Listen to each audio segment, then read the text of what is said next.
أعوذ بالله من الشيطان الرجيم بسم الله الرحمن الرحيم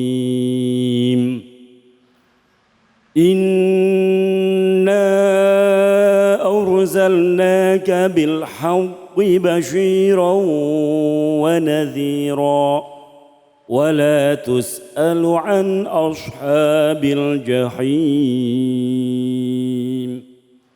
صدق الله العظيم. Sadaqallahul Azim. Tadi kita menyimak surah Al-Baqarah ayat 119 dan langsung saja kita dengarkan tausiah dari guru kita Al-Mukarram Ustadz Abdul Aziz dengan temanya yaitu sejarah Maulid Nabi Muhammad sallallahu alaihi wasallam. Bismillahirrahmanirrahim. Jemaah yang dimuliakan Allah Subhanahu wa taala, merayakan atau memperingati Maulidun Nabi Muhammad sallallahu alaihi wasallam sudah menjadi tradisi, sudah menjadi kebiasaan yang diselenggarakan bukan hanya di masjid-masjid, di majelis taklim, tapi juga dilaksanakan di instansi-instansi pemerintahan, baik swasta maupun yang pemerintah. Semua dalam rangka apa? Hormat, memuliakan, mengagungkan, menghormati kelahiran Nabi kita Muhammad sallallahu alaihi wasallam. Kita hari ini memperingati, tapi tentu ada asal muasalnya, ada sejarah, ada yang menginisiasi, ada yang mengawali. Karena segala sesuatu pasti tidak ada tiba-tiba ada. Pasti ada yang mengawali. Jamaah yang dimuliakan Allah Subhanahu wa taala, tradisi perayaan Maulidun Nabi Muhammad sallallahu alaihi wasallam pertama kali diadakan pada zaman, ada dua versi ya. Jamaah yang dimuliakan Allah Subhanahu wa taala, ada dua versi. Menurut sejarah ada dua pendapat yang menjelaskan tentang asal muasal tradisi Maulidin Nabi Muhammad sallallahu alaihi wasallam. Yang pertama, Maulidin Nabi Muhammad sallallahu alaihi wasallam diadakan pada zaman Khalifah Mu'izz lidinillah. Dia adalah salah satu khalifah dinasti Fatimiyah yang berada di Mesir, yang hidup pada tahun 341 Hijriah. Masih awal-awal, masih termasuk generasi salaf. Masih 300 tahun awal. 341 Hijriah. Namun perayaan Maulid Nabi yang besar-besaran sempat dilarang oleh Al-Afdal bin Amir Al-Juyush, Perdana Menteri Khalifah Al-Musta'ali, masih dinasti Fatimiyah.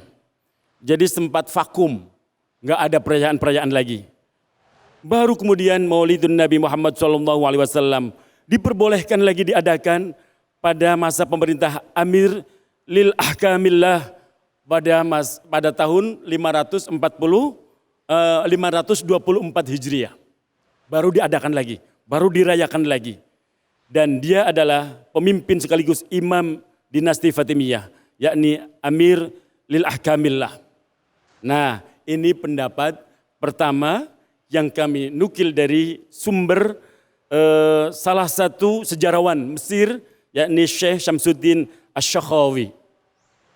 Pendapat kedua, sejarah Maulidun Nabi Muhammad sallallahu alaihi wasallam adalah pertama kali dilaksanakan oleh Khalifah Mudhaffar Abu Sa'id.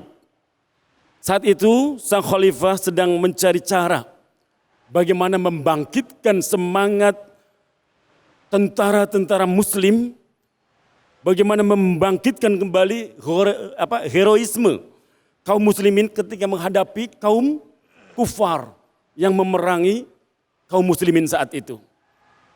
Karena apa? Panjangnya peperangan demi peperangan bikin kaum muslimin lelah, capek. Hingga semangatnya, kalau bahasa orang Jepang, melehoy. Tahu melehoy? Ya melehoy. Iya, enggak semangat. nggak semangat. Akhirnya khalifah saat itu, Khalifah Mudzaffar mencari ide, memanggil ulama-ulama untuk mencari terobosan bagaimana membangkitkan kembali heroisme, semangat juangnya kaum muslimin yang berhadapan langsung dalam perjuangan membela agama. Nah, kemudian lahirlah kisah-kisah indah yang tersusun dalam syair-syair yang sangat-sangat menyentuh hati bagi yang paham. Ya, yang kemudian lahirlah beberapa kisah Maulidun Nabi Muhammad SAW dalam syair yang indah, contoh seperti Maulidul Albar Zanji. Kita juga kenal Maulid Ad-Dibai. Kita mengenal qasidah Burda yang rada-rada baru, Ad-Diyaul Lami, dan banyak lagi. Subhanallah. Tujuannya apa? Agar membangun semangat kecintaan umat Islam kepada sosok agung Nabi kita Muhammad sallallahu alaihi wasallam. Bagaimana tidak? Salah satu pintu gerbang untuk mencintai Nabi kita Muhammad sallallahu alaihi wasallam, ya harus mengerti Nabi kita. Caranya ya dikenalkan perilakunya, kebiasaannya, pola hidupnya. Bagaimana beliau sabar dalam menghadapi perjuangan-perjuangannya. Saya yakin untuk kita semua agak berat untuk ngikutin. Nabi itu luar biasa, mampu mengubah musuh menjadi teman, kawan, lawan menjadi kawan. teman. Kawan itu teman, Kawan sama jadi, saja. ya. Subhanallah, banyak sekali cerita yang sudah mungkin jamaah menyimak. Rasulullah diludahin, malah mengirim hadiah. Kalau ibu-ibu kira-kira nih, kalau ibu-ibu nih, jamaah diludahin, dibalas ludah lagi. Itu namanya adu jigong. Itu namanya adu jigong. Subhanallah, Nabi kita Muhammad SAW tidak. Bahkan mau sholat ditimpuk dengan kotoran unta. Subhanallah. Apakah beliau kemudian membalasnya? Tidak. Beliau yang paling heroik adalah ketika mau hijrah ke Taif. Bukan disambut, tapi disambit berdarah. Ketika beliau berdarah, beliau sibuk mengantisipasi darahnya tidak sampai menetes ke tanah. Karena apa? Sudah ada sumpah dari malaikat-malaikat penjaga bukit-bukit di sekitar Taif. Satu tetes darah Nabi sampai ke bumi. Bukit-bukit yang ada di sekitar Taif akan diangkat untuk ditimpakan kepada orang-orang yang sudah kurang ajar kepada beliau. Tapi tidak dengan Nabi kita Muhammad sallallahu alaihi wasallam.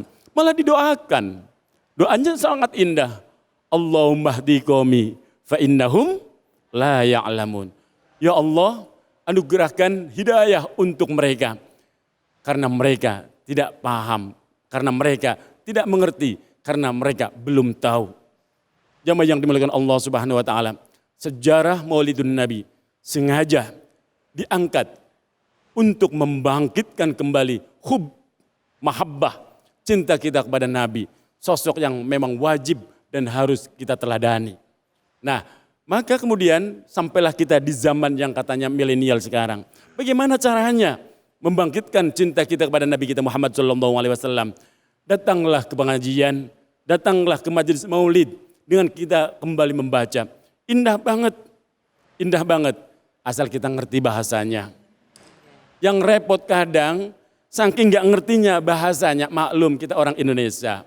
Tapi ya alhamdulillahnya kita sering melihat atau membaca terjemahannya. Mudah-mudahan sangat membantu kita untuk memahami sirah nabawiyah, perjalanan Nabi, hingga kita mampu meneladani, meniru, mengamalkan dalam kehidupan kita sehari-hari, walaupun mungkin hanya sekuku hitamnya perilaku Nabi kita Muhammad sallallahu alaihi wasallam. Mudah-mudahan kita termasuk orang yang mampu mengambil keteladanan dari perayaan peringatan Maulid Nabi Muhammad sallallahu alaihi wasallam yang setiap tahun kita kerjakan. Amin ya rabbal alamin.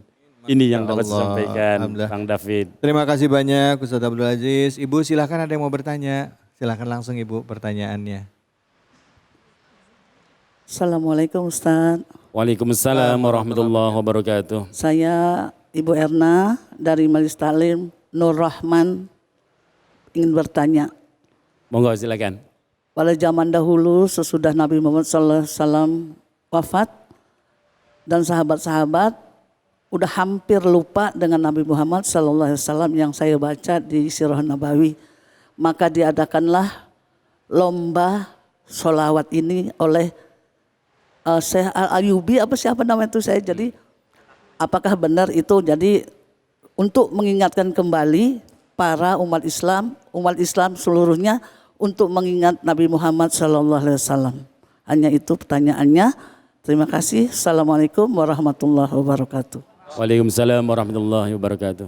Baik, salah satu yang dilakukan oleh para pemimpin, para ulama terdahulu membangkitkan kembali rasa cinta, bahkan semangat keteladanan kita untuk mengikuti contoh yang sudah digambarkan dalam haliah kehidupan Rasulullah SAW adalah kemudian salah satu tokoh yang terkenal adalah Sultan Salahuddin Al-Ayyubi. Ketika beliau memberikan suatu sayembara untuk para ulama menyusun kalimat-kalimat indah. Salah satunya contoh adalah Qasidah Burdah. Qasidah Burdah adalah salah satu contoh qasidah yang sangat indah andai kita tahu maknanya. Contoh. Ya Rabbi bil Mustafa balligh maqasidana waghfir lana ma madha ya wasi'al karami. Terus di antara baitnya ada yang berbunyi begini. Huwal habibul ladzi turja syafa'atuhu likulli hawlil minal ahwa limutahimi. Pertanyaannya tahu nggak sih ketika ini disairkan, dilantunkan? Sedikit ya, untuk meyakinkan kita, Bang David. Ya Rabbi, wahai Tuhanku, bil Mustafa, demi kemuliaan Nabi Muhammad sallallahu alaihi wasallam, balligh maqasidana, hantarkan kami untuk meraih cita-cita kami, doa kami, harapan kami, keinginan kami. Ya Rabbi bil Mustafa, balligh maqasidana, waghfir lana ma madha. Ampuni kami ya Allah. Ampuni apa yang minta diampuni dari Allah. Mamadha, dosa-dosa yang udah kelewat. Ya wasi'al karmi, wahai zat yang maha luas kemuliaannya. Ya Allah. Nah, indah banget kan? Indah, ya. Masalahnya kita nggak mudeng. Iya. Iya kan? Dikiranya apaan gitu kan? Makanya penting kita ngaji dan ngaji. Apalagi pas itu tadi bait. Wal habibul ladzi, dialah Rasulullah. Allati turja syafa'atu, yang kita dambakan, yang kita rindukan, yang kita minta syafaatnya. Allati turja syafa'atuhu min kulli haulil mina ahwali muktahimi. Ketika keadaan galau dan sangat mencekam karena apa? Kondisinya yaumul qiyamah. Kita berharap karena apa? Kata Nabi, syafaati li ahlil kabairi min ummati. Kata Nabi, syafaatku adalah untuk para pendosa besar dari umatku. Kira-kira itu kita atau ibu-ibu saja ya? Semuanya. Nah, itulah yang mesti kita pahami. Kenapa kita harus membangun kecintaan kita lewat membaca sholawat, lewat membaca surah nabawiyah yang terkandung dalam Maulidul Barzanji atau Maulid ataupun yang lain. Begitu. Masya Allah. Alhamdulillah. Terima kasih banyak Ustadz. Jadi tahu ya Bu ya. Yang belum tahu jadi tahu. Yang sudah tahu jadi ingat lagi ya. Terima kasih banyak Ustadz. Jadi kalau kita baca salawat itu atau kita baca doa atau kita baca Quran, jangan cuma sekedar baca, tapi cari tahu maknanya dan artinya. Jangan sampai nanti bacaannya bagus, hafalannya kuat. Begitu ditanya artinya apa? Ngerti karena Al-Quran itu adalah tuntunan hidup kita. Kalau kita ngerti doa yang bahasa Arab, pakai kita ngerti, pasti beda jiwanya Bu. Betul apa betul? Betul. Baik, kita akan lanjutin lagi. Terima kasih banyak Ustadz atas ilmunya hari ini. Kita akan ngaji bareng setelah ini sama Kiai yang paling kalem banget. Aduh, saya ngomongnya juga nggak rela ini. Jangan mana-mana, tetap di Cahaya Hati Indonesia.